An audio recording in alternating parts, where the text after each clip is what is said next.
How to Create a Glitch Monologues Season 13 Chapter 1.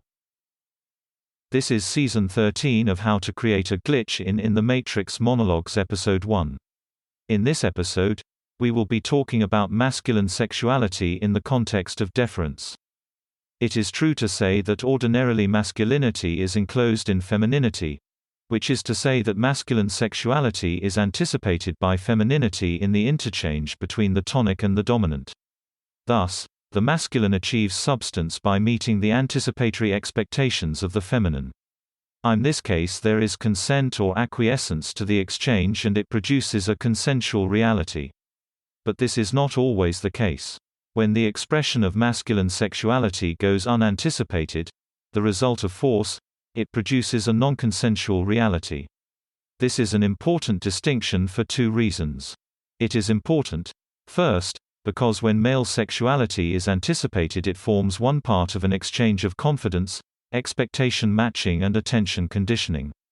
When male sexuality goes unanticipated it is the result of an incursion of one person into the body space and physical territoriality of the second. This links the hormonal balances of the two individuals through the biological mechanism of deference. In other words, relevant sexual hormones such as testosterone are regulated by these incursions into the physical territoriality of the second individual. Frequent incursions into another's bodily integrity, physical territoriality activates the body's sex drive and secondary sex characteristics. But whether we are talking about an anticipated or unanticipated incursion, the principle of displacement follows such an encounter. In the case of a consensual encounter, deference follows. That is, the second individual will meet the expectations of the first individual unconsciously benefiting him in unrelated ways. The unanticipated incursion produces spatial displacement. Displacement may cause substitution of another individual through body switching to experience the displaced experience. In many cases this preserves the status quo of individual identity for the actor. Now, the social contract of the state, its monopoly on force, plays a role in the anticipated and unanticipated, i.e. consensual and non-consensual reality which follows consensual and non-consensual sex acts. This means that through the regulation of consent in the context of abortion, battery, assault and sexual assault law, the state effectively outlaws the non-consensual, limits the unanticipated incursion into the bodily integrity of the second individual. This means that the social marketplace of confidence in exchange for consent, expectation matching and attention conditioning is the only way in a so regulated state to obtain upregulation of testosterone and to regulate one's sexual drive.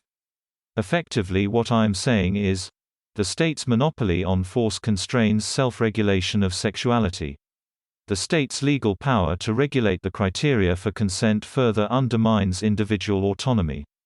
Finally, the marketplace of confidence, attention, for sex becomes the only way to achieve any measure of social autonomy. Finally, legislation or precedent incorporating a reasonable fear of physical harm, such as in peace bond legislation, further undermines autonomy by constraining the threat of incursion into the physical territoriality of another, without any such follow-through. Suffice it to say, the state's monopoly on force may extend to the threat of force through such coercive measures as peace bonds of other criminal sanctions for the threat of force. This is important as the upregulation of testosterone follows from the threat of incursion, not the incursion itself. In summary, a state which regulates consent and the threat of force is a state which limits the biological and sexual integrity of its male citizens. A state which does not regulate is a state which limits the biological and sexual integrity of its female citizens. Both options undermine the consensual nature of the reality which follows. And this of course all follows from the appreciable physical advantage of men in the application of force. That's the end of the podcast for today. If you enjoyed it, please like, comment and subscribe.